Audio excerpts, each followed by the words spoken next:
Alright, well, I guess I better get this off my chest. So, I guess first things first, happy Father's Day to all you fathers out there. Overall, I actually had a pretty good day. But I hope you're all ready for some Ben Simmons slander in this, because I just got done watching the Sixers against the Hawks. And obviously, what a way to cap off Father's Day. But I just wanted to go ahead and get this video out there while I still was frustrated from the game. But anyway, Ben Simmons tonight, he had 36 minutes. He attempted 4 field goals. He made half of them. And he came in with an elite 5 points a game. Boy, I'm really glad that we're paying $30 million a year for that. But anyway, Ben Simmons, I have a bone to pick with you. Obviously, I am not a pro-level athlete. However, I'm pretty sure that I could put up 5 points against any type of defense. Somebody would forget about me in the corner, and all it is a pump fake and a shoot. Nobody would expect me to even be shooting anything. But Ben Simmons, he's scared to actually play offense. He gets a layup right underneath of the baskets, gets the ball right to him, and instead of dunking the ball because he's like 6'10", he passes to Matisse Thybulle, who's like 10 feet out from the basket, and then has to go by a defender, and then he has to shoot free throws, and naturally, in Sixers fashion, he makes one of them and misses the other. But Ben Simmons, every time he gets the ball, he comes right up the court, he runs up the court, he hands the ball off, he sets a screen, and then he just goes off sort of towards the baseline to wait in case the ball just somehow happens to dribble out to him. And the problem with the Sixers is Ben Simmons. He is the number one problem that the Sixers have right now. They are paying him star salary, and he is not a star player.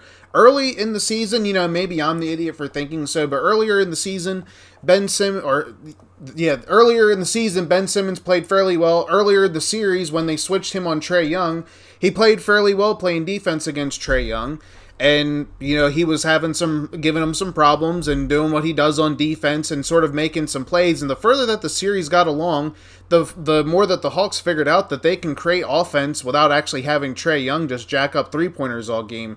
And so it ends up coming to Game 7, and Ben Simmons puts essentially no offensive output. And then Trae Young has one of the worst shooting nights ever that he's ever had, especially considering this season.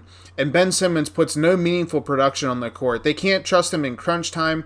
They can't trust him to even shoot a mid-range jump shot, let alone a three-pointer. I mean, you would have thought that the man just invented water or something if he actually makes a jump shot, because he's so bad at them. But you could pick just about any player in the NBA and they could shoot better than Ben Simmons. So the Sixers pay this guy $30 million a year to put up 5 points in Game 7. Joel Embiid is going to end up destroying both of his knees carrying this team if they don't get rid of Ben Simmons. So this offseason is going to be huge for the Sixers, but congrats to the Atlanta Hawks. I had some of my own issues with the officiating throughout this series. However, the officials didn't blow an 18-point lead in Game 5, and they didn't blow whatever, or I guess it was 26-point lead. They didn't blow a 26-point lead in Game 5, and they didn't blow an 18-point lead the game before either. So you can't really blame the officials for the Sixers blowing leads. But it all goes back to Ben Simmons. Joel Embiid can only do so much. And, Seth Curry, he really helped the Sixers throughout this series. But Ben Simmons is all but useless on the offensive end of the court, which really hurts saying because he has a lot of potential, and if he just got a jump shot, he'd be okay. But congrats to the Hawks. Y'all are going to the Eastern Conference Finals for the first time since 2015, and us Sixers fans get to wallow in our self-pity for, another offseason, hoping that Daryl Morey can sort of make some magic with some trades. But they can't expect to be anything until they get Ben Simmons off the team. But anyway, congratulations to the Hawks. And happy Father's Day to all you fathers out there. And we will see you guys on the next one.